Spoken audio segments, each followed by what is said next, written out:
I take a seat as well, and the Pongo hops in my lap. Leanna pouts as the Pongo moves away from her. It doesn't seem to dislike her, it just likes us more. Amelia seems to have recomposed herself, and has also taken a seat. Not much later, I feel the jerk of the train departing and hear the clamming hum of the engine.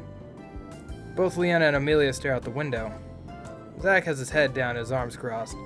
I think he may be asleep, but it's hard to tell. Remembering how I found him at the campsite, I can only assume this guy can literally sleep anywhere. My eyes feel droopy too. I really went all out last night, and I didn't get enough sleep. I doubt anyone will mind if I just caught up on a few of those hours I lost.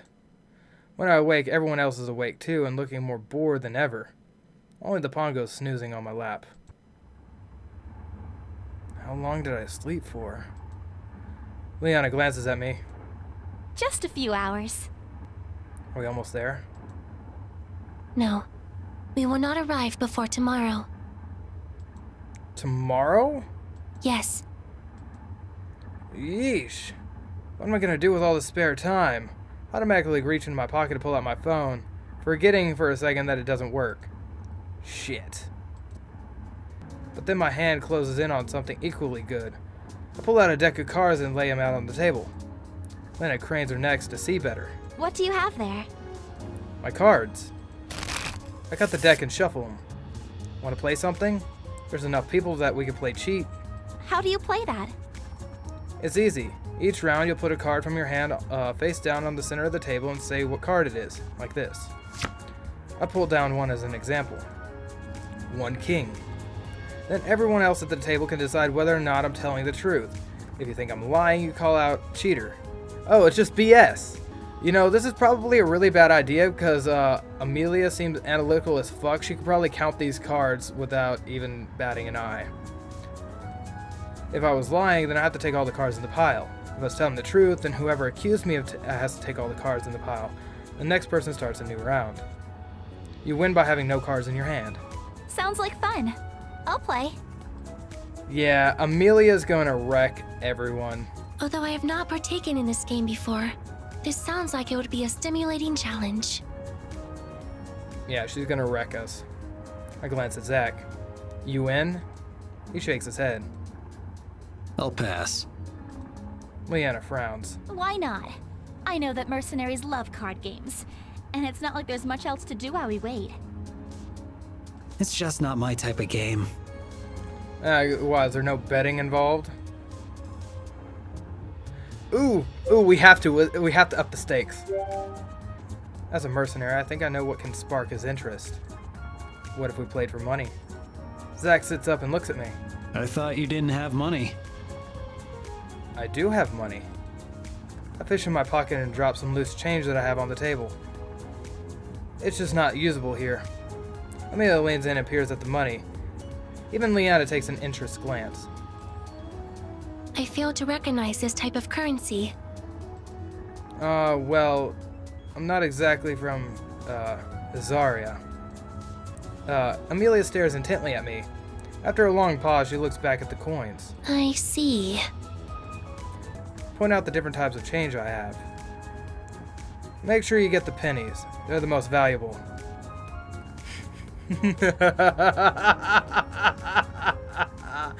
Are these not made from copper? Yes. And the nickel would be made from nickel. Also, yes. I mean... Then suffice it is to say, should not the nickel be more valuable than the penny? Damn, she got me. Zach leans back into his seat. If it's not money I can use, then I'm not interested. Zach. I will pay you for his coins. Zach sits back up. Go on. For any coin of his you receive, I will trade you one of our coins. Amelia, you really don't have to do that. I know. Leanna looks uneasy between Zach and Amelia. All right. Deal. Zach settles in. I deal out the cards. Zach frowns when he looks at his hand. These cards are strange. Like I said, I'm not from Azaria. I give a brief rundown of the suits and the face cards. When I look up from my hand, I see Amelia staring at me. This is gonna get a little uncomfortable. Let's start the bet. We'll all throw our coins on the table. I'll go first. I drop a card face down on the table. 110. Silence. No one reacts. Okay, Liana, it's your go. Okay. She slides one card onto the table, her face completely blank. 1, 2. I'll pass. She's telling the truth. Nobody else has got to call her out either. Amelia's go. Her face is even more stoic than Liana's. Amelia places her card on the table. 1 queen. I can't tell. I don't think she's cheating. Again, neither does anyone else. Maybe they aren't quite understanding how to play. Although I guess it's just the first round. Finally, Zach's go. In unusual Zach fashion, he stoically slips a card down. 2 8s. Cheater. Wow, she's fast. Without breaking his poker face, she flips over the card to reveal a card different than 8s. Silently, he collects the pile. I mean, I knew he was going to cheat, but I didn't realize he was going to do it immediately. We count how many cards each person has in their hand, and whoever has the lowest number so far collects the round of bets. I'm sorry, I just was reading words there. That didn't sink in. We count how many cards each person has in their hands, and whoever has the lowest number of cards collects the bet. We throw in the next round of bets. Okay, me again.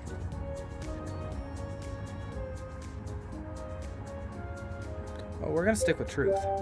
Better stick with truth. And we're gonna show a tell. Maybe I should mess with them a little. I purposely let slip one of my faces that I might be lying. 2 3s.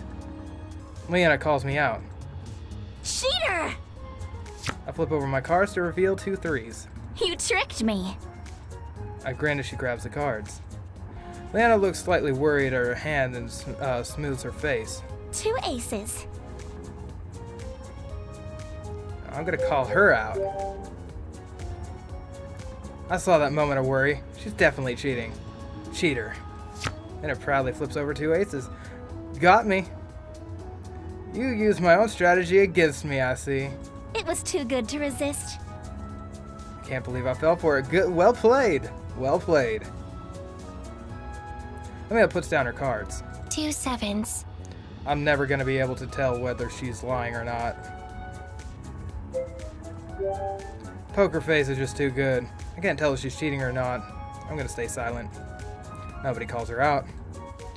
Without delay, Zach lays down his cards. 2 5s. He's cheating. Before anyone has a chance to react, Amelia calls it out. Cheater. Zach grumbles under his breath and collects the pile. Amelia looks smug, and Zach's disgruntled. The bet for this round goes to the winner, and we start a new pot. Back to me again.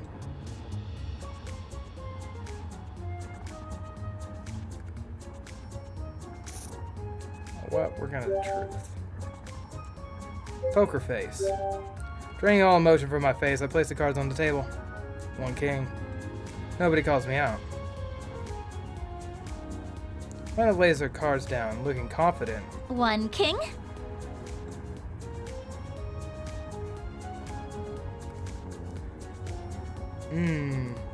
This is actually just as hard as it is in real life. I mean, I'm usually pretty good at this game, but, you know. That's the same card I put down last round. I bet she also has one. This feels like she's baiting for someone to call her out. Nobody calls her out. They must think the same I do. Amelia wears the same stony face and slips a card down. 1 jack. I'm calling her out. Cheater. Amelia wordlessly flips over a card to reveal a 10 of clubs. She slips it back in her hand. Zach plays his card. 1 6. Again, Amelia is faster than anyone else. Cheater. Zach growls in frustration. How do you know every single time? Amelia just stares at him with a blank stare, which frustrates Zach even more. This is the dumbest game ever. Whoa! He throws his cards down at the table and knocks over the coins before crossing his arms. Lena jumps away from the table as Zach hits it, her eyes wide. I'm a little taken aback and jolt back, which wakes up the Pongo. Only Amelia remains unfazed. Poi? So, should we keep playing? Of course.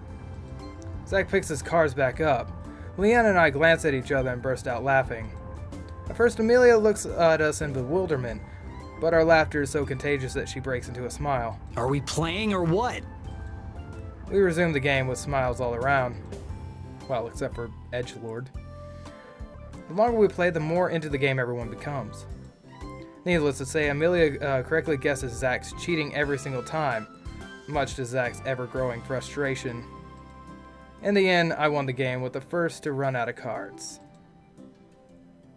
When we were tired of cheat, I taught them a couple other games. It was late into the night and we all decided to turn in to go to sleep. The sun shines brightly through the window and splashes on my face, forcing me awake. Leanna and Amelia are both already awake, but Zach still has his head down as if he's asleep. I look outside and squint at the sky. What time is it? It's already past noon. We slept through the entire morning. Oh man, that's what I'm talking about.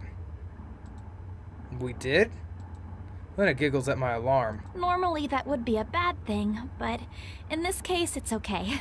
We're almost at Bazada. I nod. I don't know, I've been on bus trips and shit like that. I can never sleep. I mean, it's been a while, but I never sleep well when traveling. Zach gradually wakes up and we all make sure that we have all of our things. After another hour or two, the train stops and announces our arrival to Bazada. The sun hangs high in the sky as one by one we step off the train. As soon as we set foot in the city, I'm amused by the sounds and voices. Assaulted. Makeshift stalls line the sides of roads and alleys as people pack the streets.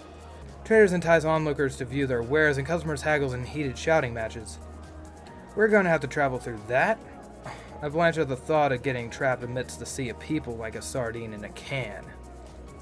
We have arrived in Basada. No shit! Is this where we'll find Ember Mist? No, as I said, it is the closest city to Ember Mist. Considering the bustling of this place, I find it a little hard to believe that the hidden city is so close. No wonder Liana seems so surprised. Amelia seems to read my thoughts. Of course, close is a relative term. We must first traverse some rough terrain and pass through the forest before we find Ember Mist. And that's gonna be a long ass way. She points towards the south where I can make out the tip of treetops, and she glances up at the sky. Considering only a few hours remain before nightfall, it may be in our best interest to spend the evening here in the city and depart in the morning. I mean, she does have a point. It's only like 4 or 5, depending on what time of year, it might be up to like 8 hours of daylight if it's noon. Leanna nods. Good thinking. This marketplace is so huge. People say you can literally buy your heart's desires here. Nope. Is there something you're thinking of buying? Nothing in particular, but I would like to check out the stalls. Traders from all over the world gather here to sell their wares. That's pretty impressive. Poi! I glance down at my feet and watch the Pongo wiggle excitedly. He casts hungry looks towards the crowd. Is there a lot of magic here? I haven't seen this guy so excited since he first tried to eat me. Amelia bends down to scrutinize him. She pokes him with a finger and then the Pongo giggles. Poi! I'm going to the inn. I'll meet up with you later. See ya, Edgelord. Before any of us can react, Zach slips off into the crowd. Should we go after him? No, please don't. Please don't. Amelia doesn't even blink at Zach's departure. She's too preoccupied with the Pongo. Leanna shakes her head. No, but since Zach left, I'm going to go too. Should we meet back up at the inn? Sure. She nods and heads into the crowd. Since everyone else seems to know what they want to do, what do I want to do? And then there's the final option, be a loner. I mean, this is actually one of the first, like, really big decisions that we've had. So, let's go shopping with Liana. I head in the same way as Liana and go and duck into the crowd, trying not to bump into too many people as I explore the marketplace. Son of a bitch! Oh, please don't. Okay, I just clicked out of the screen. Oh, thank God. I've never seen a place this crowded before. It doesn't feel like I'm walking so much as being pushed by everyone. Despite all the people, I'm fascinated by the market stalls. Merchants sell all different types of merchandise ranging from clay pottery to magic amulets. As I'm being pulled through the crowd, I see a glimpse of blonde hair and white armor. That must be Liana. I wade through the crowd and see Liana frozen in place. Hey, Liana. She blinks at me. Hey! How's the marketplace so far? Really interesting. There's a lot of cool stuff I haven't seen before. She seems distracted. Do you smell that? No? I breathe in deeply. Smell silent but deadly. Smells fruity and sweet. An overwhelmingly sweet smell wafts on the breeze. There's really no way I couldn't. I think it's coming from that stall over there. Come on! She darts back into the crowd, and I quickly follow her until we stop at a stall filled with delicate glass bottles. Is this perfume? Yes, welcome, welcome. Yes, welcome, welcome. Ah, I can do that too. He selects a glass bottle filled with a pale pink liquid and offers it to Liana. A noble scent to match such a noble woman. To match such a noble woman. You know, it almost sounds Russian. Liana blushes and delicately sniffs the bottle. Her eyes widen in recognition. Is that extract of spirit orchid? The man grins broadly and clasps his hands together. Yes, yes, very rare, from the far celestial mountains. I never expected to find this perfume here. What is it? Liana offers me the bottle and I take a tentative whiff. It smells fruity, like a cross between apples and pears. Is this a flower? She nods. The spirit orchid. It only grows in the deep forest of the celestial mountain range. So why is it called a spirit orchid? The roots are a very pale white. And when it grows, it almost looks like it's floating midair, like a spirit. Oh, that's kind of neat. She nods absent-mindedly and continues to hold the bottle. Do you want to get it?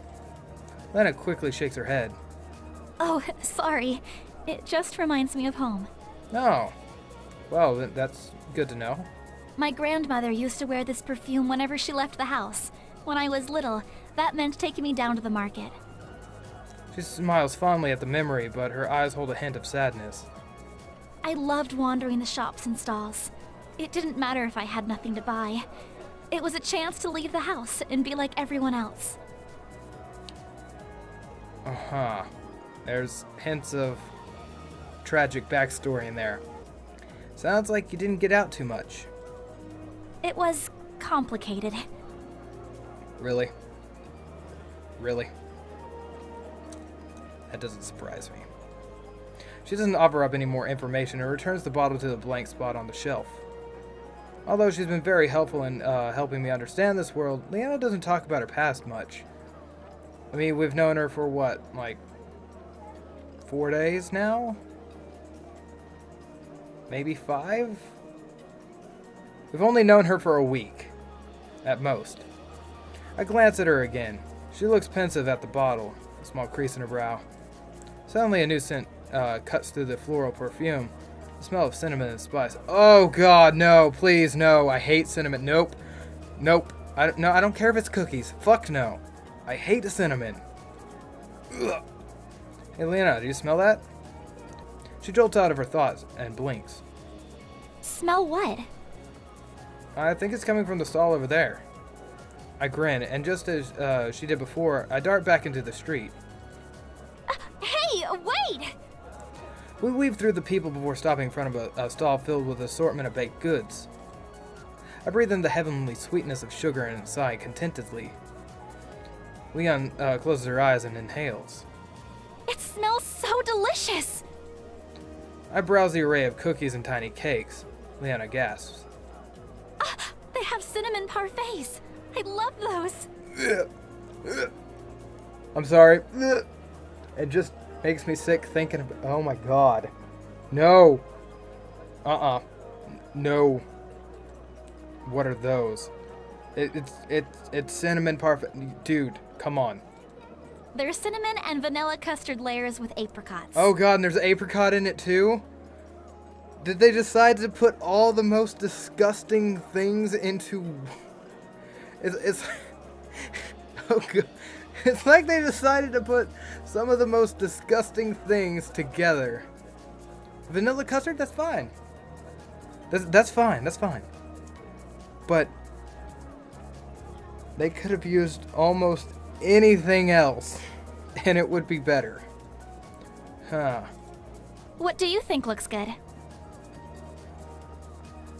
Well, I'm sure as hell not trying the cinnamon parfait.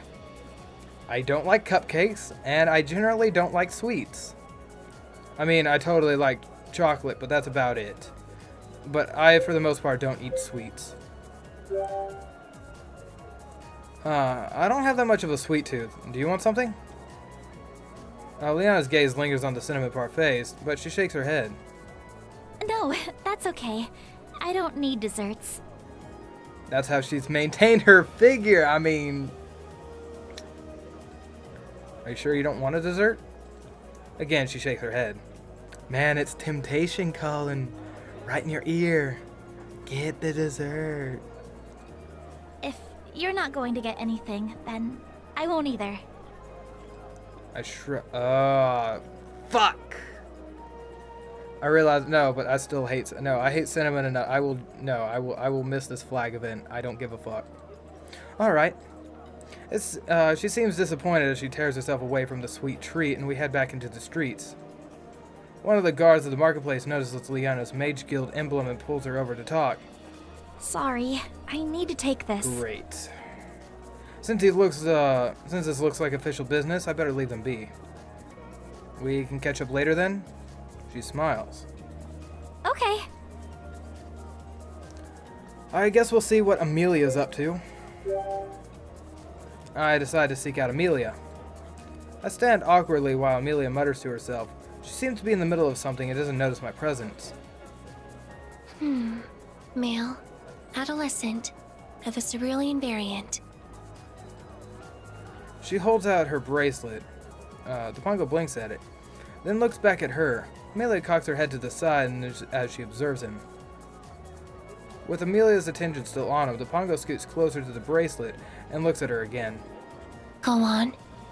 He cautiously sniffs the bracelet and then sticks his tongue out to lick it. Afterwards, he grins widely at Amelia. Boy? Interesting.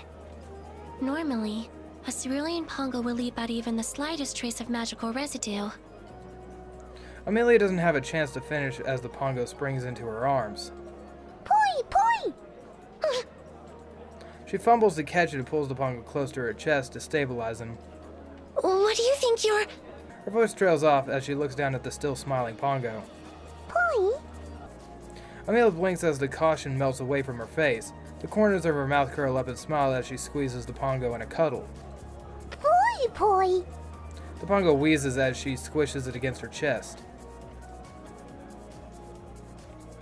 Aw, so cute. Aw, do you like him? Amelia gasps and drops her arms, letting the Pongo tumble to the ground. Don't drop him! Boy! I was merely conducting Of analysis. course you were. Boy! The Pongo hops back up on her arms and snuggles against her. Amelia's cheeks tinge pink. She clears her throat. Regardless, I am going to the apothecary. Apothecary? Can't we just heal with magic? Yes, there are mages who specialize in healing magic, but they use earth magic which neither Leanna nor I possess. As such, we will need to purchase healing items to treat a wound. Makes sense to me. Would you like me to go with you? No, it will be faster if I go alone. Before I even have a chance to react, she turns on her heels and walks away. As she goes, the Pongo pops his face over her shoulder and gazes longingly at me. Poi, poi. Oh, wow. A single tear rolls down its cheek. Pongo! I reach out for him as the distance between us grows. Wait a minute. Why is it making that face? He could literally leave at any moment and come back to me. Come back! He turns around and disappears from my view. That sneaky little Pongo! I mean, I think I'd rather be a loner. I don't think we're going to get anywhere with Zach. I'm ready for a little bit of me time. Head into the crowd and appreciate all the marketplace has to offer. After exploring the city, I meet up with the rest of the group back at the inn.